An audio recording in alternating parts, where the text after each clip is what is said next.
Here I have the function f of x is equal to x to the power of 4 minus 125 x squared plus 2,500. Our objectives are going to be to factor this expression and to graph it. Now this expression is a little bit different than anything we've graphed before, as we have the exponent 4 for our x value, meaning this is a 4th degree polynomial. So in this video, we're going to illustrate how to take those graphing principles we learned for 2nd degree and 3rd degree polynomials and apply them to 4th degree and higher polynomials. But before getting too carried away into graphing, let's start by factoring this expression. To begin factoring this expression, let's look at how it's structured. I have my first term with an exponent of 4, I have my second term with an exponent of 2, and I have my third term which is a constant.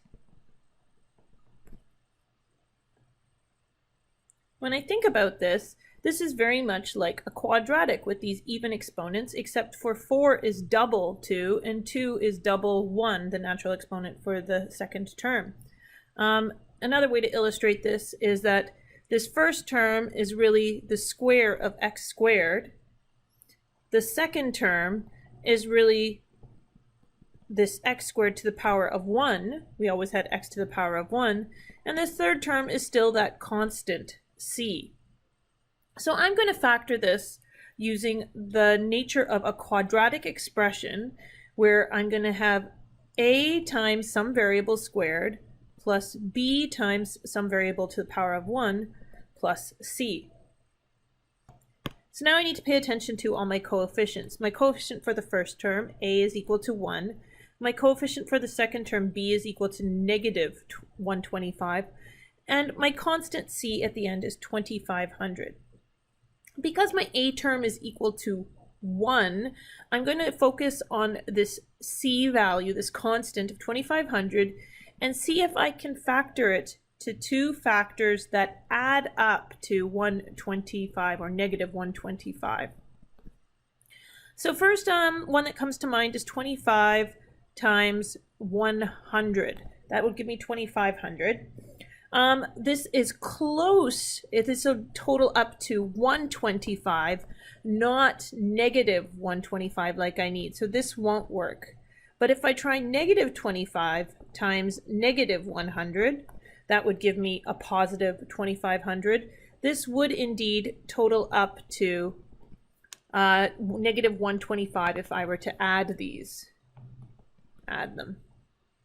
So those are the two numbers by which I'm going to factor this expression, negative 25 and negative 100, and I get f of x is equal to x squared minus 25 for the first factor, and x squared minus 100 for the second factor. Now I have exponents of 2 in each of these factors, so I want to see if I can factor these expressions further.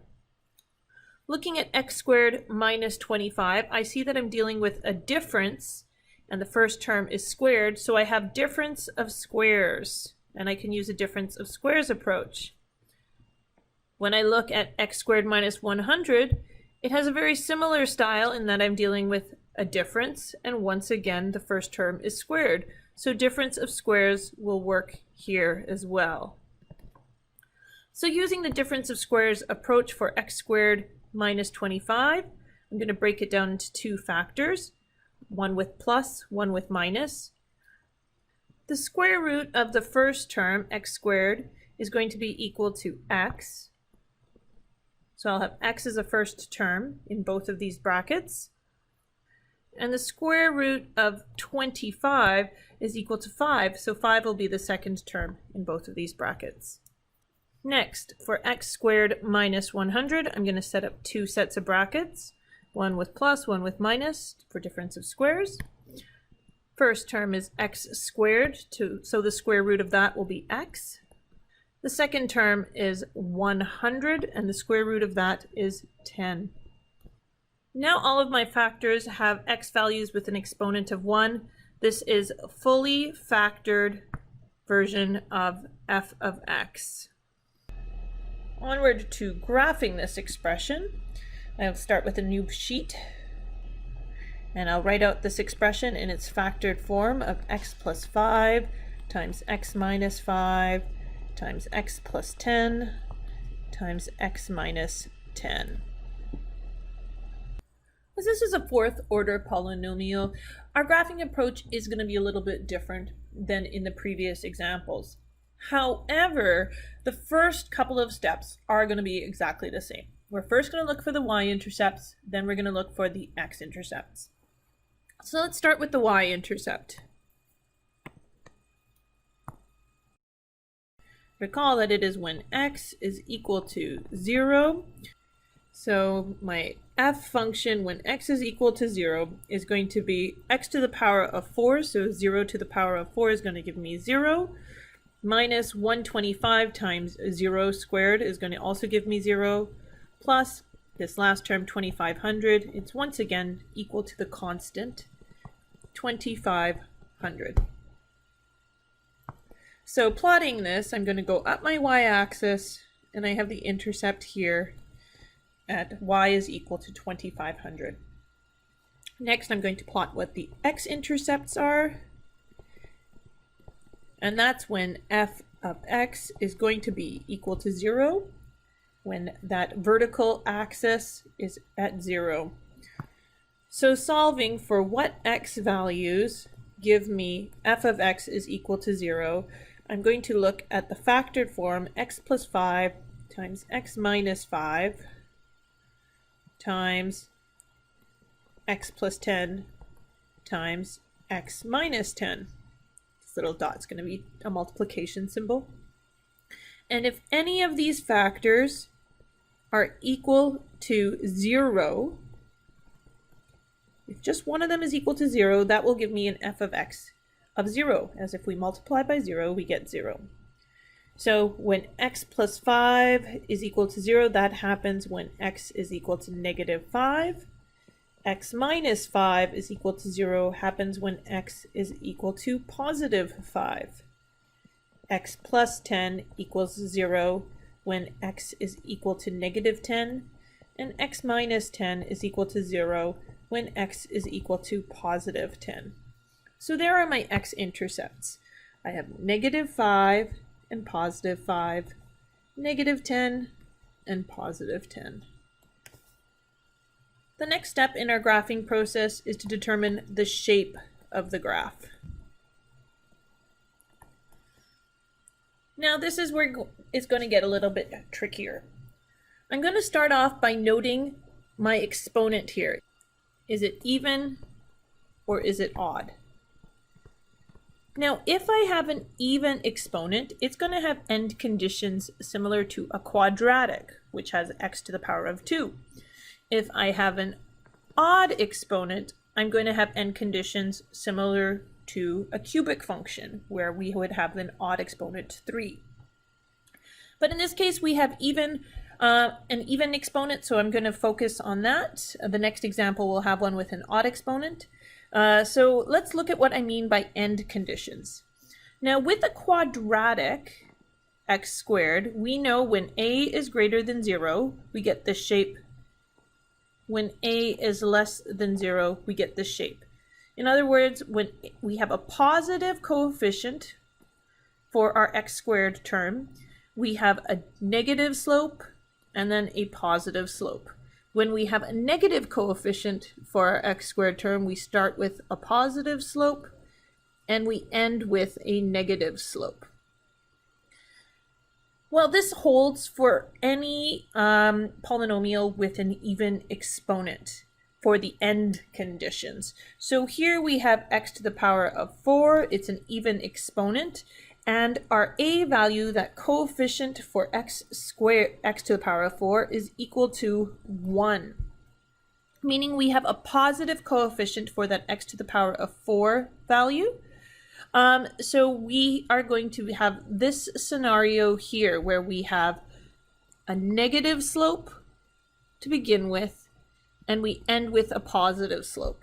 Now these are only the end conditions. What happens in between is going to be different. It's not going to follow this U shape, but it's going to begin with a downward slope and it's going to end with an upward slope because a is greater than 0. Now the next thing to recognize about a polynomial is that the number of vertices, so those are those peaks, those maxes and mins, can be up to that order of the polynomial minus 1. So in this case, it's 4 minus 1 because we have a fourth order, x to the power of 4. Minus 1, we could have up to 3 max and min values. So 3 little humps going up or down, little curves. Now, we could have less than that. It could be just 1, but it could be up to 3. So looking at our curve here, we go down to go through the intercept, that's our end condition. And then we go up to go through the next x-intercept. We then have to go through that y-intercept, back down through that x-intercept, and back up through the other x-intercept, leaving us with the other end condition of being a positive slope at the end. So we should have 2 local minimums and 1 local maximum. And that gives us a rough idea of our shape of the graph. Now we have to locate where those max and mins, those vertices, are. And as with our previous problems, this is done by examining the slope equation. So I have a slope equation of 4x cubed minus 250x. Now we want to solve for where this slope is equal to 0, as that will be these max and min values. We can see that those slopes are 0. So let's factor this slope equation. I can see that x is in both terms, so I'm going to have x times 4x squared minus 250. Now I'm going to see if I can factor this further, as I still have x squared. I further note that I have a difference between 2 terms. The first one is obviously squared. This is 2x all squared, giving me 4x squared. And 250 is really the root of 250 all squared. So now factoring the expression further, I'm going to have x times my difference of squares. I'm going to have a plus and a minus. Now the square root of 4x squared is going to be 2x, so that's going to be the first term in each of these factors. And the square root of 250, it's not a simple one, so I'm just going to write it as root of 250. Now to solve for where this slope is equal to 0, I'm going to have x is equal to 0. Well, that one's simple. X is simply equal to 0 to give me that value. And then I have 2x plus the square root of 250 should be 0, so let's solve for that. 2x plus the square root of 250 is equal to 0. I'm going to move the square root of 250 to the other side of the equation, so I'm going to have 2x is equal to negative square root of 250, and then I'm going to divide both sides by 2 to isolate x, and I get negative times the square root of 250 divided by 2. Now this works because the negative is outside the square root. So now I'm just going to calculate what that square root value is. So the square root of 250 gives me 15.811 when I round it to 3 decimals, divided by 2. And that leaves me with negative 7.906 when I round it to 3 decimals. Finally, I'm going to determine what x value gives me a factor of 0 here. So I have 2x minus root of 250. This time it's minus root of 250 is equal to 0. Moving that root of 250 over to the other side of the equation, I get 2x is equal to the root of 250. X is therefore equal to the root of 250 divided by 2. This is the positive value for what we determined on the previous x value. So this will give me positive 7.906. So now I know the x coordinates for where I have a slope of 0. So it's going to be here at x is equal to 0. So let me delete this old curve. At x is equal to 0, I'm going to have a peak, so I know that that value for f of x at 0, we've already calculated it, is 2500, so that's going to give me that curve like this.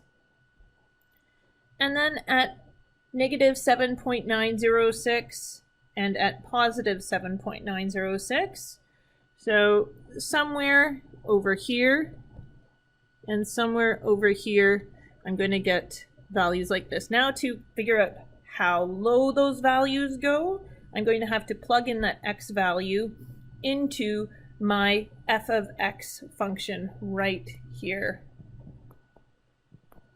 So moving back down, I'm going to bring up that f of x function anew, and I want to calculate the value of f of x when we have negative 7.906 as our x. So I plug that in, negative 7.906 to the power of 4 minus 125 times negative 7.906 squared plus 2500. And when I work that out, I get negative 1406.25.